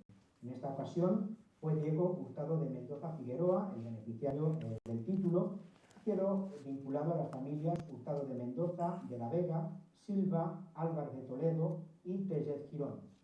Con la muerte en 1841 de Pedro de Alcántara, de Toledo, Samsal, sin hijos legítimos, el título fue a parar a Pedro de Alcántara, Tellez Girón, Beaufort, Spontín, de nuevo, 11º duque de Osuna.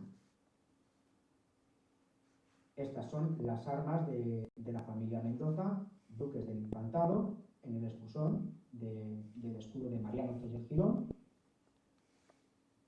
Y todas estas son las familias que se vincularon con los duques del Infantado a lo largo de los siglos, las familias de la Cerda, Aragón, Tenorio, Osorio, Rojas, Sandoval y Luna. Ya ven que es unas armas muy completas, incluyen todos los escudos de las familias que históricamente habían estado vinculadas con los títulos nobiliarios que obtuvieron los duques de Osuna en el siglo XIX. Bien, y para terminar, tenemos las otras partes del diseño heráldico. La condecoración, la parte inferior, es el collar y la cruz de la Real Orden de Carlos III, y en la zona del timbre, la corona ducal, de la que sale pues, un caballo blanco ensillado, que hace referencia a la familia Tellez Girón, un águila con las alas extendidas y el lema "Más vale volando" de la familia Pimentel, y en la parte central un ángel con una espada y un orbe en las manos con el lema "Tu in ea et ego pro ea" de los Álvarez de Toledo. Bien, a modo de conclusión, podemos decir que los estudios sobre genealogía y heráldica ayudan a entender la configuración de las familias y sus títulos nobiliarios a lo largo del tiempo, Por otro lado, la acumulación de dignidades nobiliarias fue un fenómeno muy común en España durante el siglo XIX debido a estrategias matrimoniales de carácter endogámico. Y por último, los duques de Osuna, mediante este diseño heráldico al que he dedicado esta ponencia, reunieron en torno a la familia más de 30 títulos de nobleza y un poder que alcanzó su máxima expresión a mediados del siglo XIX. Y con esto acabo. Muchísimas gracias por su atención. Aquí les dejo mi correo electrónico para cualquier tipo de comunicación.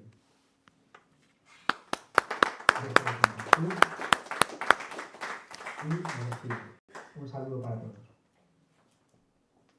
So, thank you very much, but obviously we have no chance to put any question on stage.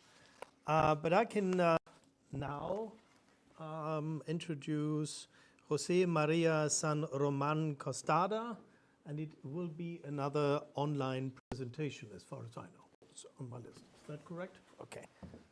So another lecture from Spain.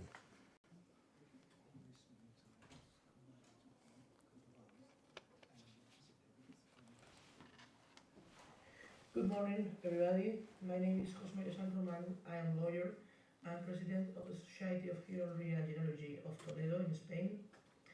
It's a great honor for me to be a speaker at this conference. Honor that I owe to the generosity of my dear friend Jono Kazimiero, cultural reference of heraldry and genealogy in Lithuania, and president of the entity that organizes this meeting.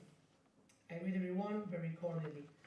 And with your permission, I will give my lecture in Spanish.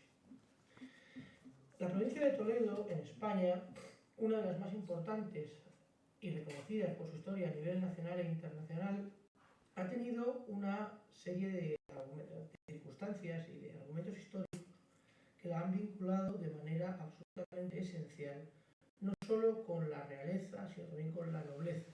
Es decir, ha quedado una tradición dilatada durante más de 1000 años de historia, aparte de que Toledo ha sido una ciudad capital para la historia de España e incluso fue capital de esa España conocida durante cerca de 1000 años.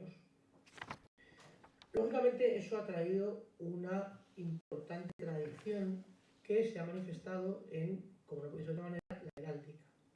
En concreto la heráldica municipal de los pueblos de la provincia de Toledo. La heráldica municipal en España tiene un gran valor, puesto que representa el símbolo más inmediato en el que se puede encontrar un compendio de la historia del municipio del que se habla. Lógicamente, esa heráldica municipal española, heráldica municipal local y provincial, se ha visto influenciada por una serie de circunstancias, por una serie de hechos históricos que han dado como resultado la historia del municipio que representa. Además, también algunas normativas al respecto han tratado sobre cómo debe representarse la imagen heráldica de un municipio o de una provincia. Incluso además también ha influido de manera muy importante la tradición.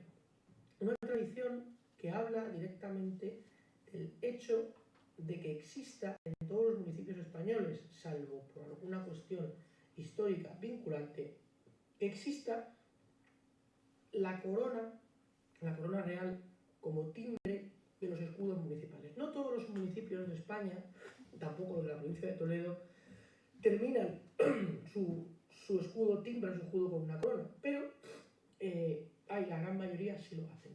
¿Por qué? Porque España, al ser un reino, todos sus municipios tienen derecho a llamarse municipios del Reino de España. ¿Qué ocurre? Que hay otros municipios que por tradición histórica, por ejemplo, cuando se representan armas plenas de escudos heráldicos de los nobles, las familias nobles que han sido, digamos, las que han hecho historia en el municipio. Aquí, por ejemplo, nos ocurre en Borgá, nos ocurre en Fuensalida, nos ocurre en Parque Guadamur. En fin, hay diversos municipios en los que en la provincia de Toledo se mantiene esa tradición nobilica y, en consecuencia, se mantiene todavía esa representación noble, esa representación del escudo de la familia noble vinculada al pueblo, y por eso cambia a veces ese timbre, que no es la corona real, sino en realidad una corona nobiliaria, o a lo mejor incluso también ha mantenido, porque se haya modificado el escudo y se haya mantenido en su campo el principal elemento de la familia nobiliaria que en su momento representó, el escudo lo haya modificado el ayuntamiento. Si se mantiene, por ejemplo, una corona real abierta, también ocurre. Y tenemos, como digo, diversos supuestos en los que la provincia de Toledo demuestra unos importantes vestigios en materia de escudos reales. Sin ir más lejos, la ciudad de Toledo, que ha usado las armas que han sido las del rey, ahí contamos, la ciudad de Toledo cuenta con un privilegio de grandísima antigüedad, hasta el punto de que, según manifiesta un documento del libro Becerro del Ayuntamiento de Toledo, el Cabildo de Jurados, dice textualmente que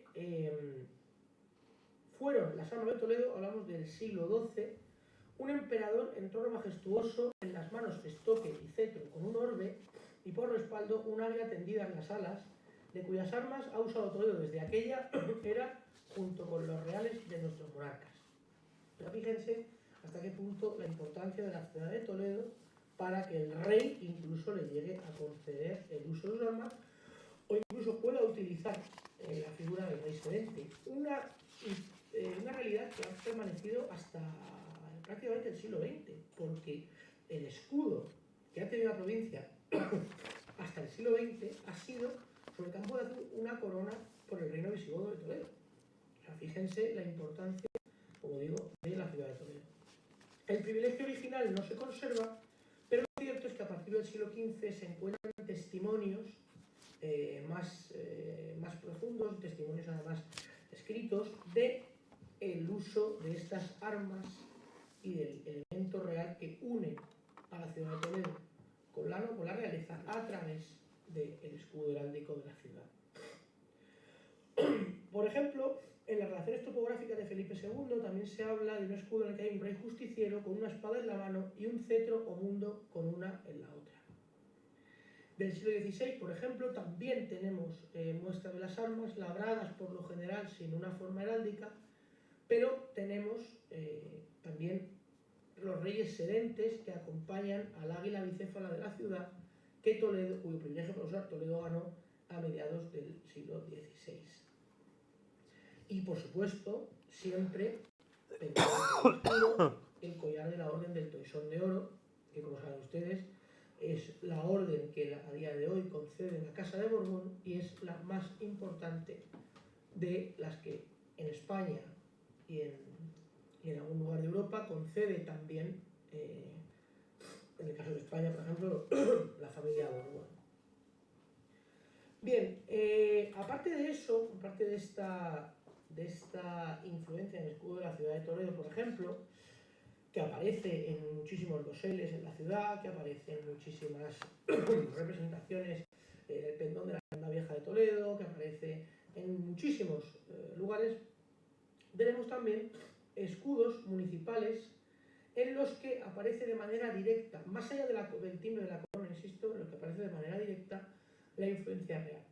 Es el caso, por ejemplo, del escudo de Olías del Rey, un municipio vecino de Toledo, en el que, por cierto, contrajo matrimonio Manuel Godoy, marido de Carlos IV. La descripción del escudo dice: de azur, una faja de plata en situación de bajada, acompañando en su parte inferior de un menguante de plata y en la superior de las letras SV, sumadas de una corona real cerrada de oro. ¿Qué es lo que ocurre? Que al municipio de Olías del Rey le concede el villazgo el rey Felipe V. Estas armas realmente no son armas antiguas, son armas recientes, son del año 1981. Pero, aunque sean recientes, se mantienen en la idea del elemento real, del elemento del monarca en su heráldica. Y de hecho se mantiene desde el momento en el que reconocen en su representación principal, que es su escudo heráldico, reconocen el hecho de tener un fuero gracias al rey Felipe V, a quien representan a través de letras en su escudo. Eso es algo que ocurre, insisto, la representación con caracteres, con letras o con guarismos. Eso ocurre en otros municipios de la provincia de Toledo. Porque, por ejemplo, en Mejorada, un pueblo que está cerca de Talavera de la Reina, lindando casi con Extremadura y con Ávila, se mantiene todavía hoy en el escudo la cifra del año en el que se funda el pueblo, por un documento que se encuentra, que luego además hubo una demostración después de que fue 11 años antes, pero ahí está ese hecho de mantener esa cifra del año de la fundación. Y aquí, como digo, en este escudo de Villas del Rey tenemos esa gran influencia que es de Felipe V por ser quien dio al pueblo el privilegio. Por ejemplo, otro municipio que hemos hablado antes, y aquí ya más que real la presencia es nobiliaria, aunque todo está relacionado, tenemos, por ejemplo, el escudo de Guadamur, otro municipio de la provincia de Toledo, en unas armas también recientes del año 1958. En esas armas lo que se hace es un escudo cortado, en cuyo primer campo se encuentra el escudo de la familia los López de Ayala, puesto que fue señorío de los López de Ayala, el municipio, que son de plata, los dos lobos pasantes de sable, con bordura de gules, con 8 aspas de oro. Otro ejemplo lo tenemos también en Burujón, en cuyo escudo, también cortado, armas, insisto, aprobadas en el año 1979, tienen el escudo de la familia Guzmán. ¿Por qué? Porque la familia Guzmán tuvo a doña Magdalena de Guzmán, condesa de Villaverde, que había adquirido en el municipio de Burujón a Francisco Enríquez de Herrera, que lo había recibido a su vez de Antonio de Herrera y de Guzmán. Entonces, ese elemento se mantiene en el escudo de manera inalterada, insisto, al escudo del 79 vemos que hay una heráldica municipal reciente en la que destaca esa presencia real y nobiliaria. Otro escudo importante que debemos saber también, que es el de la provincia de Toledo precisamente, es un escudo de novísima creación, tiene apenas 15 años, y es un escudo que hizo el heraldista toledano Ventura Lebré García, que todo el mundo conocerá y que además tenemos el honor de que forme parte de nuestra Sociedad Toledana de Estudios Heráldicos, a partir de una solicitud que la Diputación Provincial de Toledo, el ente que digamos el ente supramunicipal de la provincia de Toledo, se le hace a la Real Academia de Bellas Artes y Ciencias Históricas, de la que él es numerario. En ese escudo se hace algo importante, y es que se mantiene esa reminiscencia histórica de la corona imperial en oro sobre campo de azul.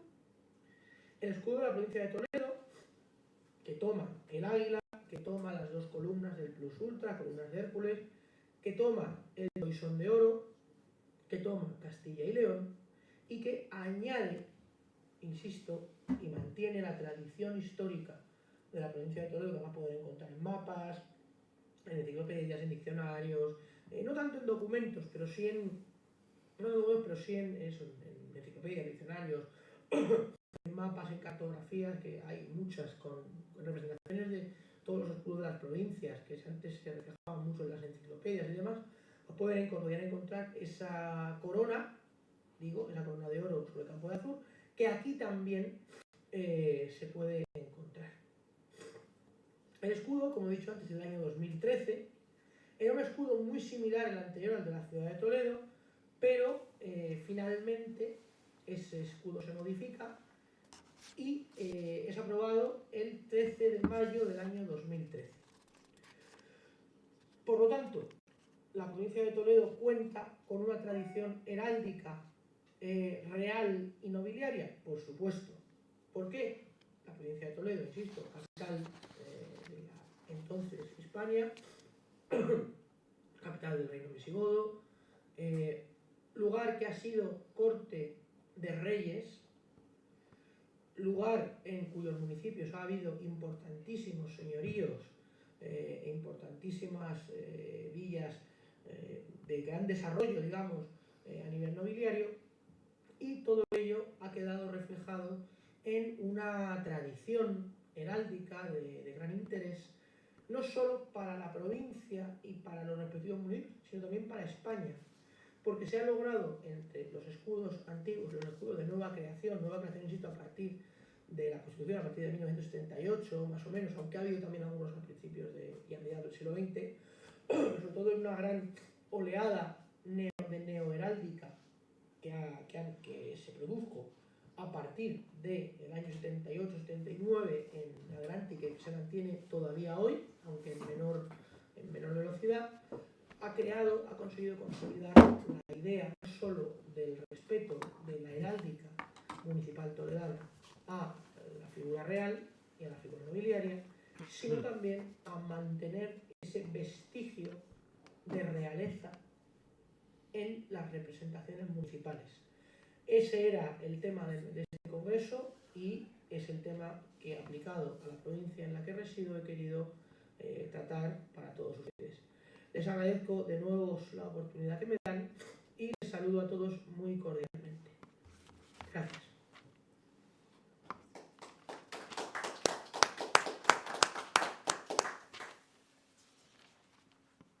Okay.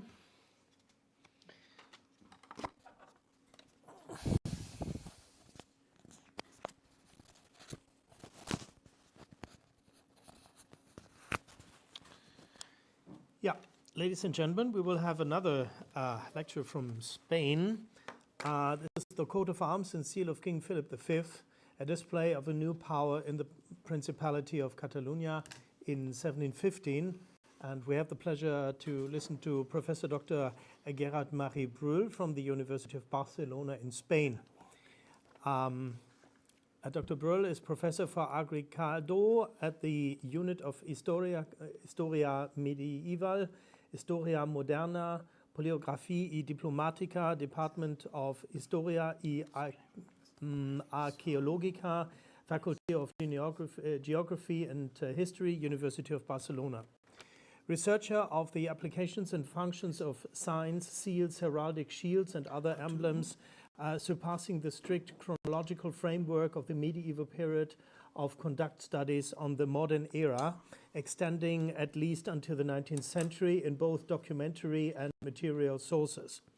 As seen in my recent Congress contributions, I have been interested in examining how societies use emblematic systems in the mercantile world, merchants marked in the 14th century, in brackets, or politics, especially during the complex moments such as the Peninsular War 1808 until 1814, in the subsequent reign of Fernando VIII, or the emblematic display of power of the Hispanic monarchs of the Habsburg dynasty in the 17th century.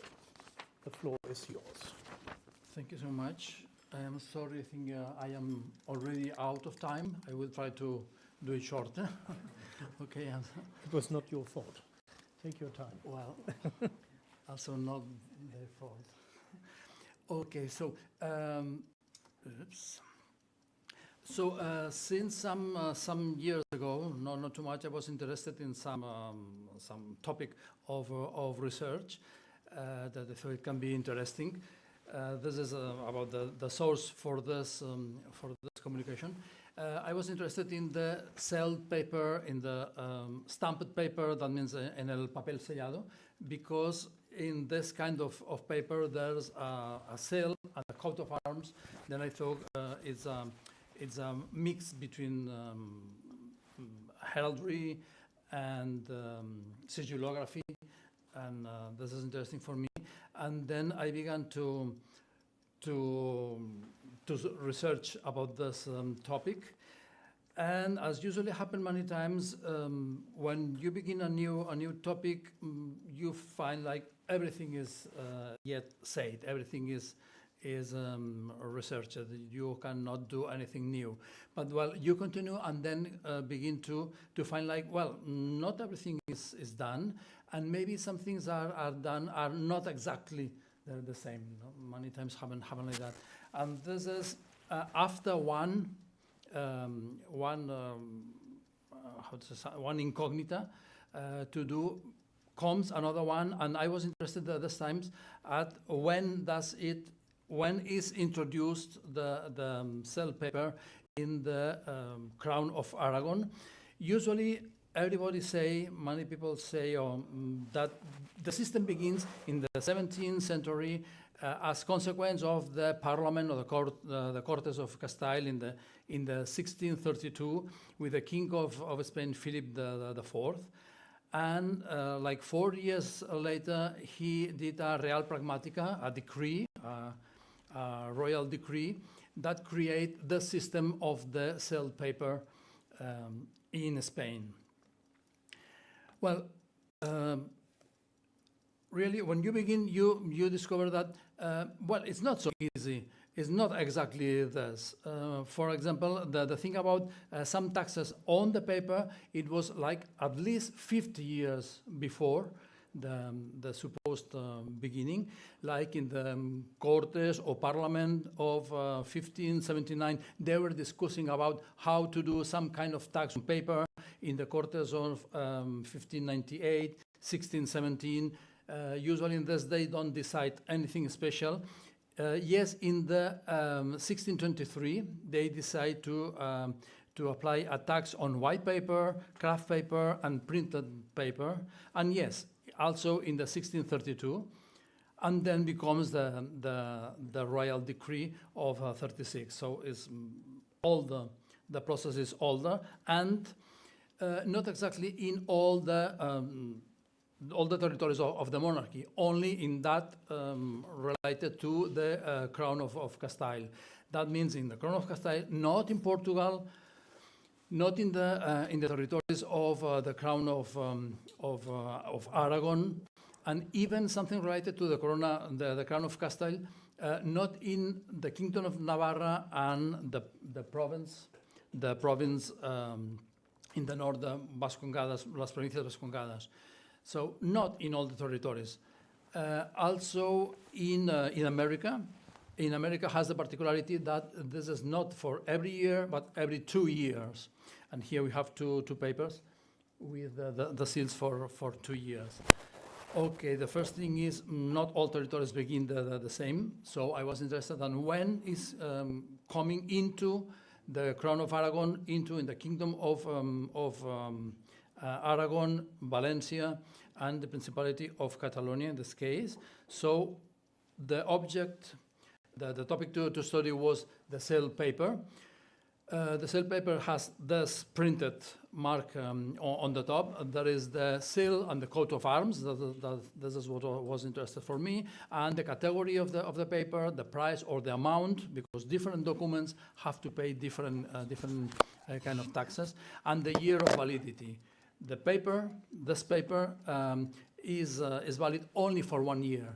The year after, they have to change minimum the year. Here we can see from the first one, Philip IV, till the last one who used this kind of paper, Elizabeth II, and all the changes. That comes into the Crown of Aragon as a consequence of the War of the Spanish Succession. Here there's a bit of information.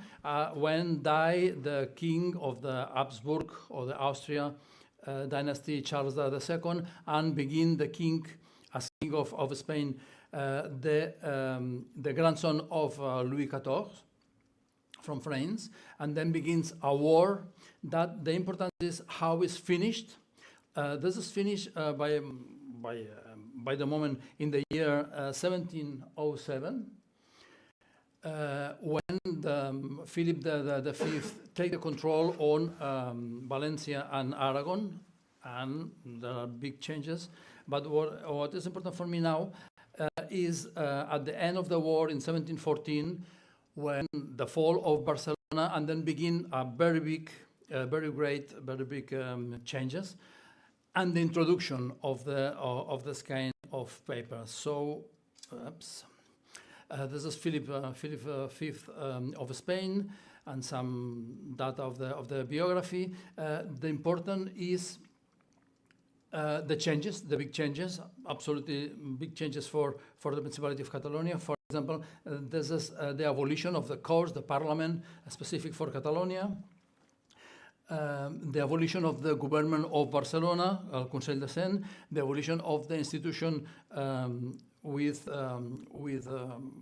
capacity for self-government and fiscal functions, that is la Generalitat, and the creation of new institutions, la Real Audiencia and the Captain General, for example, that it will be in the territory the great authority once is cancelled all before. The change of the administration, like for example the division into veguería becomes the Castilian way of corregimiento, and especially one of this that is important for me now is the created of centralized taxes and taxation and fiscal policy. That is when is introduced this kind of taxes on the paper. It was important for me exactly when and how does it happen.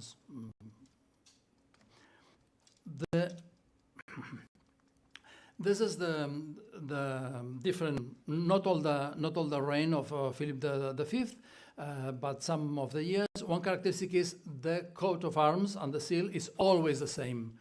Not in some of the successors, but in this is the same coat of arms. This is easy for me or for this communication. I use for this all that notaries, the sources were the books of the notaries, all the notaries that they work at least in the 1715. No matter if they begin before or they finish later, but especially that they have books on 1715, and that means something like 80 notaries. That means more than 80 books to empty. The legal way, the legal document is a decree of the superintendent, one of the institutions created after the fall of Barcelona in 1714. The superintendent Patiño, Joseph Patiño, he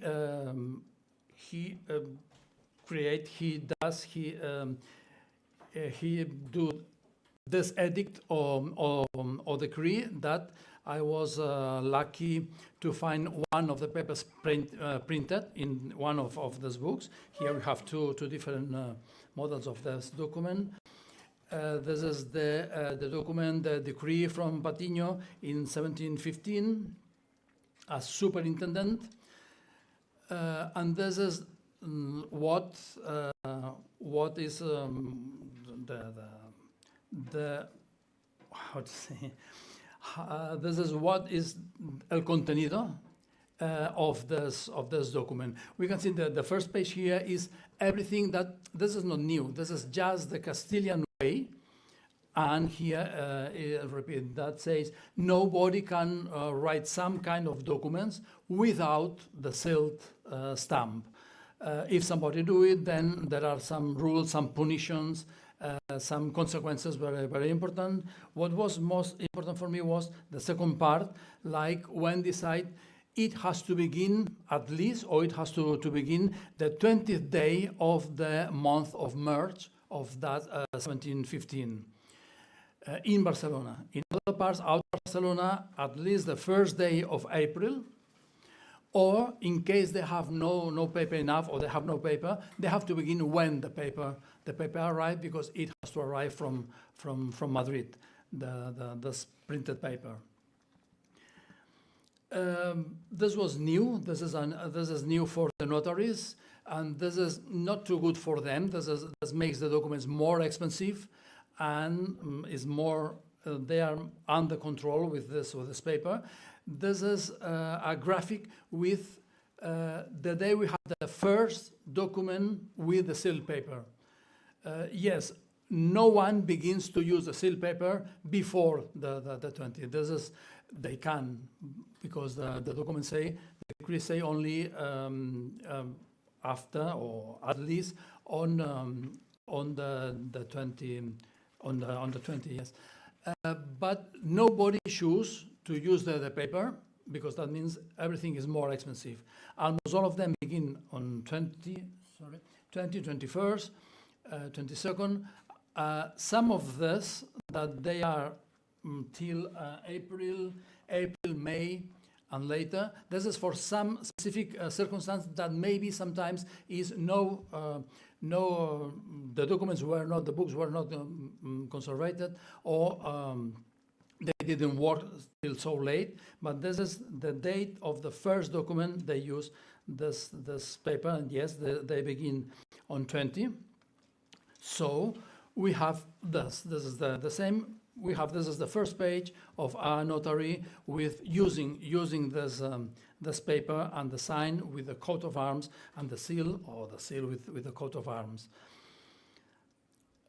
Not only they can use not only the paper, because everything has it's something like too much improvised, too much new, not really ready to do it, and there is no paper enough. So they have the chance to do something like it's called an habilitación.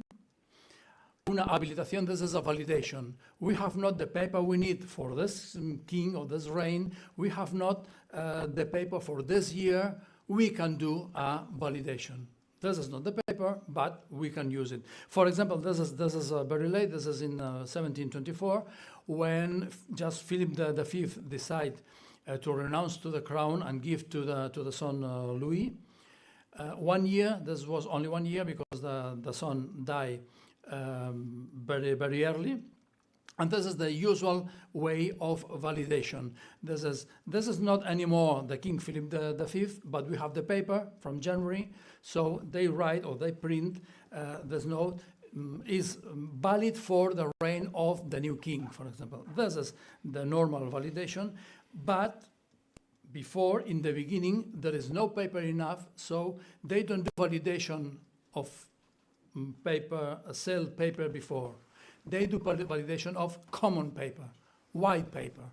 They have not sealed paper enough, so they do this validation. Valid for decree of the superintendent, this paper will be good for us, like paper of the seal. This one is just the decree of Patiño. This is the sign of Patiño. Another, here we have the superintendents. The second one is Hinojosa. We can see here easily HIN. That means this is the common paper validated as sealed paper for the superintendent Hinojosa. And we can see the way it's also with the rubrica. Rubrica is a sign after the sign of the people. Another one later in the year 1717, the validation of Pedrajas. This is another superintendent. How they are doing like that? So I have to say something before. That is this. This is necessary, the license of the superintendent. So also we have the document saying how the superintendent allowed to create this paper. This is not easy to do like that. And this is what I want to say now, like this is what in the first times we can find, or the sealed paper or the validated paper. Just in the 1715, that is the way that the system is introduced in the notaries, at least in the notaries in Barcelona. The sealed paper and the validated one, the common paper validated. How do they do it? This is important for them, for the notaries. It's a little bit chaos. They have to change everything. For example, they stop at 19 or before, and when they begin the paper of the 20 March, they begin a new quaternion, a new block of paper. For example, here we can see the block. This is not a continuation, this is a break. They have to break the system, stop everything they were doing, and begin with the new paper, with the new quaternion. Sometimes they let in white paper.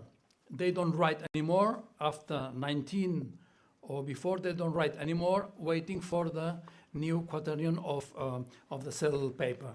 Here, for example, we can see the paper also cancelled, saying here has to begin the cell paper and the word in Latin, like bacat, empty, till the beginning. Sometimes they begin a new book on 20 March. This is not normal. Usually the normal is begin on 25th December because they use the system of nativity. So at 24 they finish one book and they begin the new one. Not only this, many of them they write some reference to make in the book. There's a reference of the decree. For example, they now begins the year 1715 with cell paper, or some of them according to the king's decree, or better, according to the king's decree and the instructions, we begin here the new documents. Some of them, like this one, the two, he finished the book with this note and begin the new book with another note, the same. Here I stop to write the documents with normal paper, and then the new book begins saying, from now, from this book, we will begin. So this is they break the routine of them. They want to let everything very clear. Sorry, I cannot. Yeah, and also, as I said, they begin on 20, but never before. Why they have to pay more taxes if not necessary?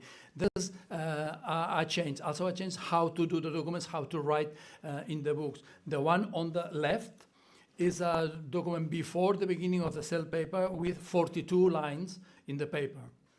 When they begin with the paper they have to pay with the extra taxes, they use a smaller letter to put more text, to put more lines, as you can see in the right. Yeah, in the right, this is like 34 and 42. 42 plus the cell paper.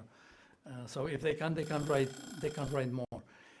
Yeah, and now the last I was thinking to do, this is the seal more or less clear. This is a reproduction of the coat of arms, and I was trying to do like the blazon, the description in some languages. For example, in English, I think in French, in Spanish. This is also interesting, I think, because every system, every country, they have their own tradition about how to describe a coat of arms. So there are some things that doesn't exist in one language or in another. So it's not easy, if you know one system, it's not easy to make the description in another language because the systems are different. This was the idea. I thought to do it, but we have no time, and this is right to delay that, to agree or not, this description